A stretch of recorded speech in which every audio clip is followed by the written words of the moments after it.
हर हर महादेव। श्री शिवाय नमस्तुभ्यम। तो सावन का पावन महीना चल रहा है और इस सावन के पावन महीने में हमें मिली है श्रावण मास की शुक्ल पंचमी, जिसको नाग पंचमी भी कहा जाता है। और आज है 9 अगस्त और दिन है शुक्रवार।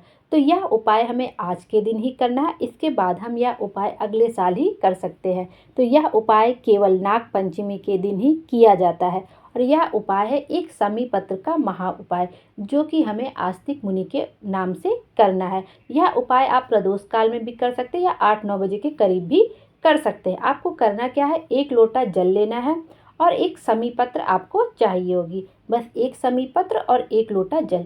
उस जल में आप थोड़ा सा मिला लीजिए गंगा जल। उसमें आपने गंगा जल मिला लीजिए और आपके घर के आसपास जो भी शिवालय हो वहाँ पे चले जाइए। अब आपको क्या करना है, जो आप समी पत्र लेके गए हैं उसको आप शिवलिंग पर समर्पित कर दीजिए। और जो एक लोटा जल लेके गए वो श्री शिवाय नमस्तुभ्यम बोलते हुए, नमः शिवाय बोलते हैं, ओम नमः शिवाय बोलते हुए, अगर नारियां करेंगी तो नमः शिवाय ओम नमः शिवाय बोलते हुए जल समर्पित कर दीजिए। श्री शिवाय नमस्तुभ्यम बोलते हुए जल उसी समी पत्र के ऊपर समर्पित कर दीजिए। और उसके बाद जब आपने जल समर्पित कर दिया तो अपना वो जो कलश या लोटा लेके गए हैं, जो कि आप तांबे के कलश में आपको जल लेके जाना है, उसको आप जल को थोड़ा सा झेल लीजिए। और उसके बाद जो समी पत्र आपने शिवलिंग के ऊपर समर्पित की है उसको आस्तिक मुनि के नाम से, जो आपने समी पत्र समर्पित की उसको आस्तिक मुनि के नाम से आपको उठा लेना है और अपना कलश ले लेना है।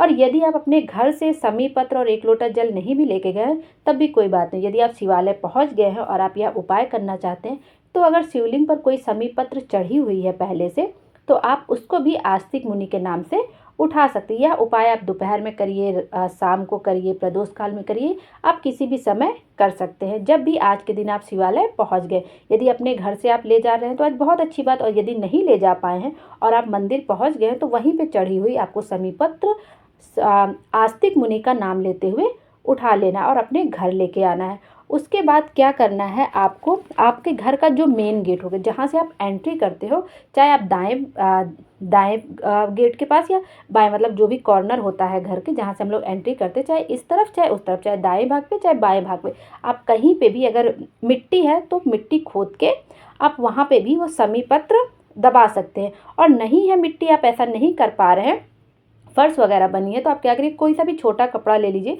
और समी पत्र तो वैसे ही बहुत छोटा होता है, तो आप उसी कपड़े में उसको लपेट लीजिए समी पत्र को और गेट के ऊपर टांग दीजिए। यदि गेट के ऊपर कोई खिड़की वगैरह है तो वहाँ पे टांग दीजिए आप। इस तरह से आपको यह उपाय करना है। उसके बाद बताते हैं पंडित जी, जो वो समी पत्र हम लोग रखते हैं इस तरह, तो उसमें महादेव की 5 बेटियों का भाव आ जाता है। जया, विषैरा, शामलीबाई, देवतली देव, उनका भाव आ जाता है, जिससे कि वो हमारे घर की रक्षा करती है। यह उपाय करने से आपके घर में कभी भी कोई जहरीला जंतु नहीं आ सकता, सांप बिच्छू कुछ भी आपके घर में नहीं आ सकता। यदि आपको लगता है कि आपके बगीचे वगैरह में सर्प वगैरह प्रवेश कर सकते, तो आप वहाँ पे भी मिट्टी में इसको समी पत्र को आप ऐसे डाल सकते हैं और वहाँ मिट्टी में दबा दीजिए अच्छे से और उसके ऊपर मिट्टी डाल दीजिए अच्छे से, तो वहाँ पे भी कभी सर्प वगैरह प्रवेश नहीं करेंगे। तो इस तरह से आपको यह उपाय करना है। बस यह उपाय आज के दिन ही करना है और आस्तिक मुनि का नाम लेके ही आपको यह उपाय करना। और जो आप जल लेके आए हैं घर से, यदि आप जल लेके गए हैं तो बहुत अच्छी बात है। यदि घर से जल और समी पत्र लेके गए हैं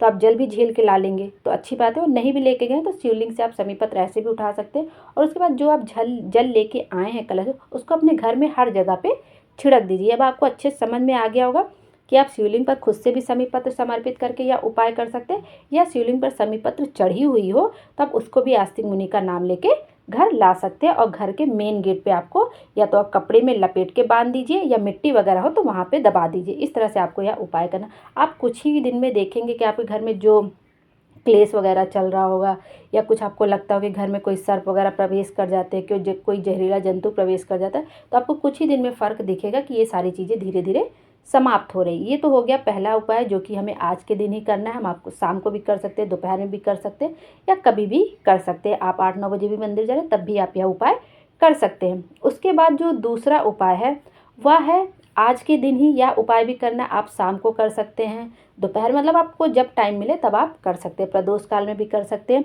ये भी श्रावण मास की शुक्ल पंचमी का महा उपाय है। इसमें क्या है कि आपको यदि गन्ने का रस मिल जाए तो बहुत अच्छी बात। यदि गन्ने का रस नहीं मिल पा रहा है तो आप क्या कर सकते हैं, जो गुड़ होता है हमारे घर में, गुड़ सबके घर में होता है, गुड़ को आप एक कटोरी में गला लीजिए। एक कटोरी में थोड़ा सा पानी लीजिए, उसमें थोड़ा सा गुड़ डाल दीजिए। थोड़ी देर बाद वो गुड़ अच्छे से गल जाएगा। अब उसका गुड़ को लेके आपको क्या करना है जी, तुलसी जी का क्यारा होता है वहाँ पास में जाना है। तो अपने घर पे यह उपाय करना है। तो आप किसी भी समय कर सकते हैं, जब आपको समय मिले आप यह कर सकते हैं। और यह उपाय वह लोग करते हैं जिनको धन प्राप्त करना हो, मतलब कि उनका व्यापार व्यवसाय अच्छा नहीं चल रहा है, कर्ज से मुक्ति के लिए कर सकते हैं, धन प्राप्ति के लिए कर सकते हैं, लक्ष्मी प्राप्ति के लिए कर सकते हैं। मतलब वो 1 रुपये कमा रहे हैं, 1.25 रुपये खर्चा हो रहा है, 2 रुपये कमा रहे हैं, 3 रुपये खर्चा, मतलब जितनी इनकम है उससे ज़्यादा उनका खर्चा है, तब भी आप यह उपाय कर सकते हैं। और यह उपाय आप तब भी कर सकते हैं, मान लीजिए आपके घर में सब कुछ अच्छा चल रहा है, तब भी आप यह उपाय कर सकते हैं कि हमारे घर में हमेशा धन लक्ष्मी की बढ़ोतरी होती रहे, धन संपदा आती रहे। सब कुछ होने के बाद भी हम यह उपाय कर सकते हैं, और भगवान करे कि हम सबके घर में हमेशा सब कुछ भरा रहे, लेकिन तब भी हम यह उपाय कर सकते हैं अपने घर के सभी सदस्यों की खुशी के लिए, शांति के लिए, सुख समृद्धि के लिए। वैसे भी तुलसी माता का पूजन हमारे हिंदू धर्म में बहुत शुभ माना जाता है। तो क्या कर सकते हैं, आपको तुलसी जी के क्यारे के पास यदि वहाँ पे जगह हो तो आप अच्छे से आसन लगा के बैठ के यह उपाय कर सकते हैं, और नहीं जगह है तो आप क्या कर सकते हैं, खड़े खड़े भी आप यह उपाय कर सकते हैं। आपको क्या करना है, जो गुड़ आपने पानी में गला लिया है उसको अपने बाएं हाथ में पकड़िए, और आपके दाहिने हाथ की हथेली में थोड़ा थोड़ा सा जल लेते जाइए, गुड़ वाला जल लेते जाइए, और अपना नाम और गोत्र बोल के तुलसी जी के क्यारे में डालते जाइए 5 या 7 बार। आप चाहे 5 बार कर लीजिए या 7 बार कर लीजिए, 5 या 7 बार आपको यह उपाय करना है जी। तुलसी जी के क्यारे में अपना नाम और गोत्र बोल के डालते जाना है जल।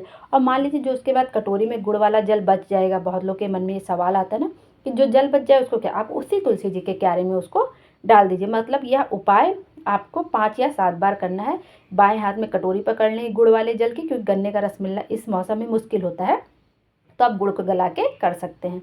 और अपने दाहिने हाथ में लेते जाइए हथेली में, और नाम और गोत्र बोल के जल समर्पित करते जाइए। घर का कोई भी सदस्य यह उपाय कर सकता है, मतलब कोई एक भी करेगा तो पूरे परिवार को उसका फल मिलेगा ही मिलेगा। लेकिन यदि जैसे विवाहित स्त्रियां कर रही हैं, तब वो अपने ससुराल का नाम और गोत्र ही बोलेंगी, मायके का नहीं बोलेंगी। तो आप इसको आज के दिन कर सकते हैं, अभी आपको समय मिले 4 बजे, 5 बजे, शाम को, प्रदोष काल में, जब भी आपको समय मिले तब आप यह उपाय कर सकते हैं। और आज है नाग पंचमी, तो इस दिन यदि आप शिवलिंग पर दूध समर्पित करते हैं तो उससे आपके वंश में वृद्धि होती है, जो ग्रह क्लेश चलता रहता है वो समाप्त होता है, धन संपदा में वृद्धि होती है। तो आप 1 लोटे जल, मतलब आप दूध भी शिवलिंग पर समर्पित कर सकते हैं। दूध कौन सा होना चाहिए, वो भी गाय का शुद्ध दूध होना चाहिए। चाहे आप 1 चम्मच ही समर्पित करिए, 2 बूंद ही समर्पित करिए, लेकिन वो गाय का शुद्ध दूध होना चाहिए। और पंडित जी ये भी बताते हैं कि जब आप दूध समर्पित करिए शिवलिंग पर, तो उसके बाद 1 लोटा शुद्ध जल से शिवलिंग का स्नान जरूर करा दीजिए, जिससे कोई भी चींटियाँ वगैरह आसपास नहीं आ पाए। तो आप दूध समर्पित करके भी इस नागपंचमी का लाभ उठा सकते हैं। और पंडित जी बताते हैं कि 1 लोटा जल, या सावन का महीना चल रहा है तो 2 लोटा जल आपको शिवलिंग पर नागपंचमी के दिन जरूर से जरूर समर्पित करना चाहिए।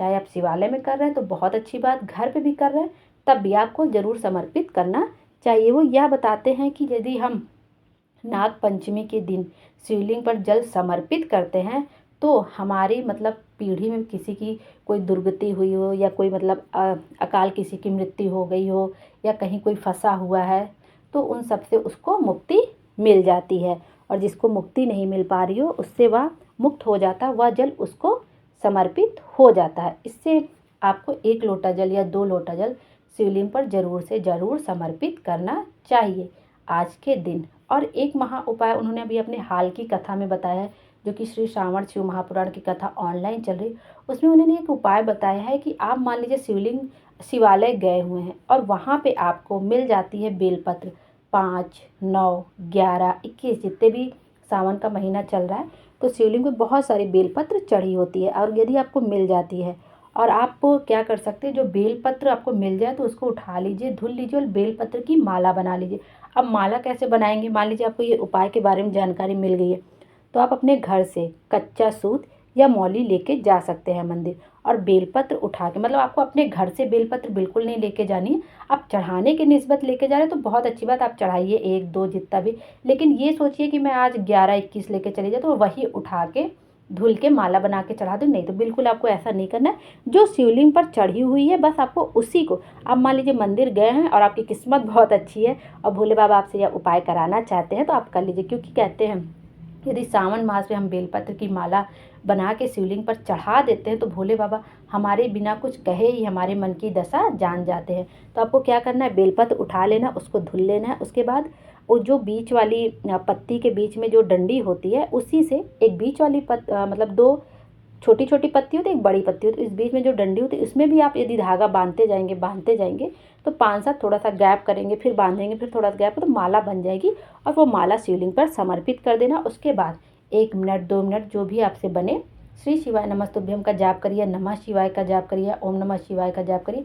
नारियां करेंगे तो नमः शिवाय से शुरू करेंगे और नमः शिवाय ओम नमः ओम अपने आप लगता चला जाएगा। मना नहीं है हम लोग को कि नमः ओम नमः शिवाय का जाप नहीं करना, लेकिन शुरू कैसे करना है, मतलब पंडित जी हमेशा बताते हैं कि नारियल शुरू करें, नमः शिवाय से शुरू करें, फिर ओम अपने आप लगता चला जाए। नमः शिवाय ओम नमः शिवाय नमः शिवाय ओम नमः शिवाय, इस तरह लगता चला जाएगा। शुरू आपको नमः शिवाय से ही करना है। यदि हम लोग शुरू करेंगे नमः शिवाय का जाप, ओम नमः शिवाय का जाप, तब नमः शिवाय ओम नमः शिवाय, इस तरह से आपको करना है।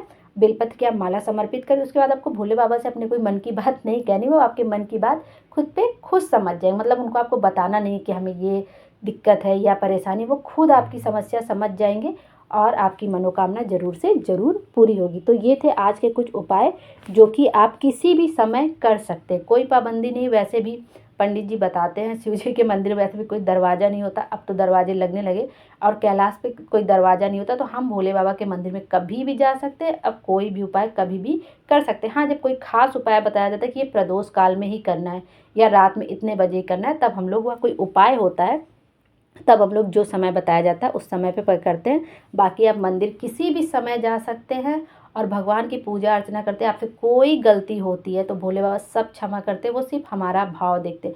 अगर आपसे जल चढ़ाते कोई गलती हो जा रही है या दूध चढ़ाते कोई, तो कोई टेंशन वाली बात नहीं है, उनको तो आप कहीं भी बैठ के जप सकते हैं। तो इसलिए डरने की कोई बात नहीं होती कि मैंने ऐसे कर दिया तो अब क्या हो जाए, बिल्कुल नहीं। आप अपना सच्ची श्रद्धा से जाइए, जितना आपको समझ में आए उतना करिए, जो नहीं समझ में आए सब उनके ऊपर छोड़ दीजिए, बाकी वो संभाल लेंगे। तो आप इस तरह से यह सारे उपाय करने हैं, आप इन सबको ध्यान में रखिएगा। जो भी आपको अच्छा लगे आप यह उपाय कर सकते हैं, जिस उपाय को आपकी ज़रूरत हो आप उस हिसाब से अपना उपाय कर लीजिए। तो यदि मुझसे इसको बताने में कोई त्रुटि हो गई हो तो मुझे क्षमा कर दीजिएगा। भोले बाबा हम सब की मनोकामना पूरी करें और हमारे जीवन को खुशियों से भर दे। श्री शिवाय नमस्तुभ्यम। हर हर महादेव। Thank you.